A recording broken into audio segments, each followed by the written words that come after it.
नमस्कार, स्वागत है आपका सिटी पोस्ट लाइव में। मैं हूं मुस्कान। बिहार की सियासत के लिए आज का दिन बेहद महत्वपूर्ण है। आज तेजस्वी यादव, उपेंद्र कुशवाहा और चिराग पासवान मैदान में नजर आने वाले हैं। पटना के बापू सभागार में तेजस्वी यादव वैश्य प्रतिनिधि सम्मेलन का उद्घाटन करेंगे। एनडीए के दो सहयोगी चिराग पासवान की राजगीर और उपेंद्र कुशवाहा की गया में जनसभा है।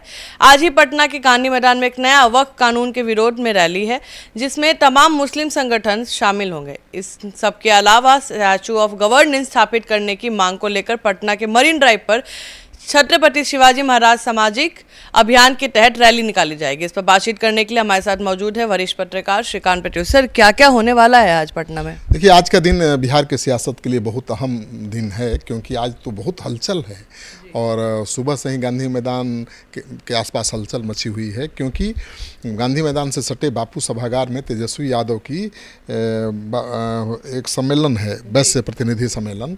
और आपको जानती हैं कि तेजस्वी यादव की नज़र बीजेपी के कोर वोटर वैश्य समाज पर टिकी हुई है। पिछले लोकसभा चुनाव में भी उन्होंने वैश्य समाज को टिकट देकर इस बैंक वोट में सेंधमारी करने की कोशिश की थी और काफ़ी हद तक कामयाबी भी मिली थी।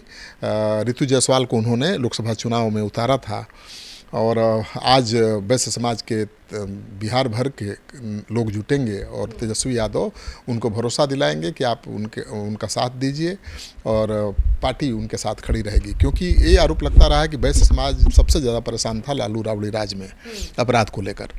तो तेजस्वी यादव भरोसा दिलाना चाहते हैं कि उनका राज आएगा तो उनकी सुरक्षा की गारंटी वो लेंगे और उनको कोई परेशानी नहीं होगी।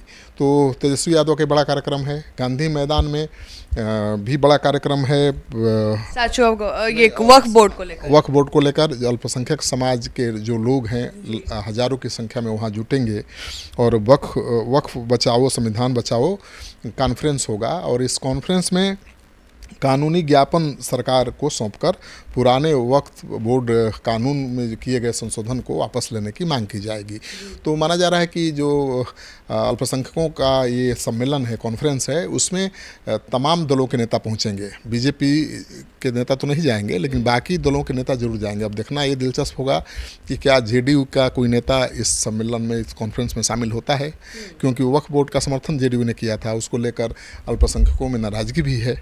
तो कांग्रेस पार्टी के नेता तो जाएंगे, आरजेडी के नेता भी जाएंगे, लालू यादव, तेजस्वी यादव भी, तेज प्रताप, सब लोग गए थे। आपको याद होगा गर्दनी बाग में जब विरोध प्रदर्शन हुआ था तो गांधी मैदान तो तेजस्वी यादव भी पहुंचेंगे और हो सकता है कि लालू जी भी जाएं। कांग्रेस पार्टी के नेता तो जाएंगे ही जाएंगे।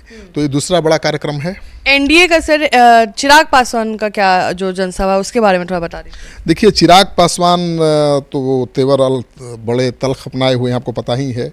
चिराग पासवान भी आज नीतीश कुमार के गृह जिले नालंदा में रहेंगे और वहाँ पर उनका एक कार्यक्रम है, बहुजन भीम संकल्प समागम।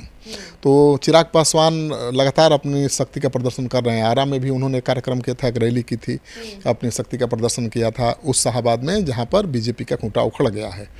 तो वहाँ अच्छी भीड़ जुटी उनकी सभा में, तो उनका उत्साह बढ़ गया है। और मुख्यमंत्री नीतीश कुमार के गृह जिले नालंदा में बहुजन भीम संकल्प समागम का आयोजन किया गया है।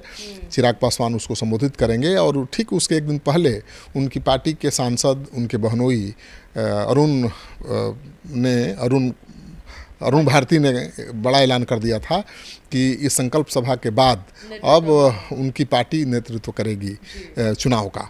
मतलब वो मुख्यमंत्री की कुर्सी पर सीधे दावा कर रहे हैं और नीतीश कुमार के गृह जिले से क्या ऐलान करेंगे, इस पर सबकी नज़र टिकी होगी, क्योंकि चिराग पासवान की कोशिश ये है बहुजन समागम करके दलितों का नेता बनना। अभी चिराग पासवान खास तौर पर पासवान समाज के नेता हैं, लेकिन दलितों की आबादी बिहार में 19 से 20% है। तो वो केवल 5% पासवानों के नेता बने रहना नहीं चाहते और मुख्यमंत्री बनना है तो 5% से काम चलेगा भी नहीं। तो पूरे दलित समाज का वो नेता बनना चाहते हैं और इसी के तहत वो लगातार बिहार में रैली कर रहे हैं। जी, उपेंद्र कुशवाहा भी गया में कर रहे हैं, उनके बारे में बताएं। हाँ, उपेंद्र कुशवाहा भी नाराज ही चल रहे हैं एनडीए से।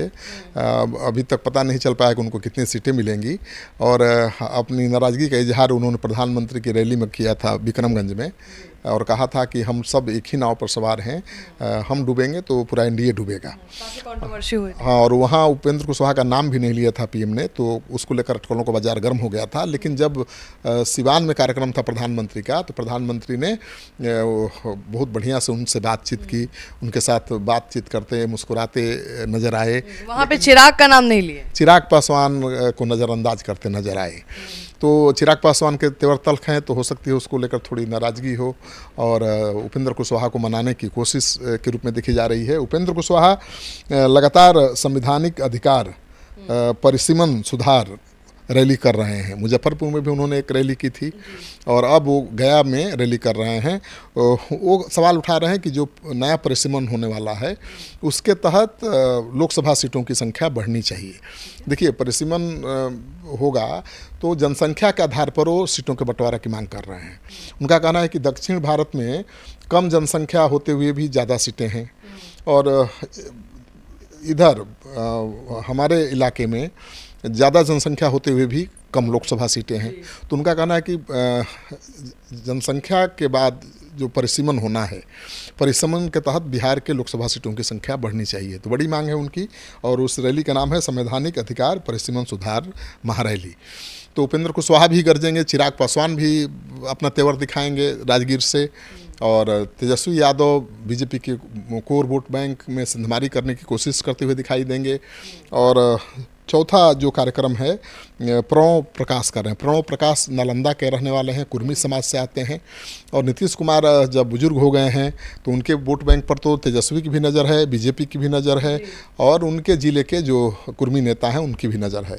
तो प्रणव प्रकाश बहुत स्टैच्यू ऑफ गवर्नेंस की मांग करते हैं। यानी उनका मांग है कि शिवाजी की वीरता, प्रशासनिक दक्षता और किसानों के हितों की नीतियों को ध्यान में रखते हुए उनकी गगनचुंबी प्रतिमा गंगा किनारे मरीन ड्राइव पर लगाया जाना चाहिए।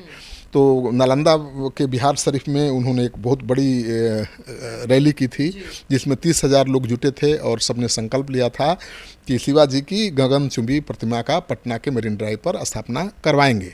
अब उसी संकल्प को दोहराने के लिए आज पटना के मरीन ड्राइव पर उनके हजारों समर्थक जुटेंगे और स्टैच्यू ऑफ गवर्नेंस स्थापित करने की मांग करेंगे। तो आज का जो दिन है बिहार की सियासत के लिए बेहद महत्वपूर्ण है। एक तरफ नीतीश कुमार के वोट बैंक उनके जगह अपनी दावेदारी करने के लिए प्रणव प्रकाश नज़र आएंगे मरीन ड्राइव पर, तो बीजेपी के वोट बैंक को साधने के लिए बापू सभागार में तेजस्वी यादव हुंकार भरते नजर आएंगे और चिराग पासवान नालंदा से नीतीश कुमार को चुनौती देते नजर आएंगे। और पटना के गांधी मैदान में जो अल्पसंख्यक समाज है वक्फ बोर्ड कानून के विरोध में आवाज़ उठाता हुआ दिखाई देगा। तो आज का दिन बहुत खास है। मुस्कान, तो आप सुन रहे थे पूरे डिबेट को और आप क्या सोचते हैं आज के दिन को लेकर, कैसे कैसे महत्वपूर्ण बातें सामने आने वाली हैं? हम आपको बिल्कुल अपडेट करते रहेंगे पल पल की खबर। तब तक के लिए बने रहे हमारे साथ। धन्यवाद।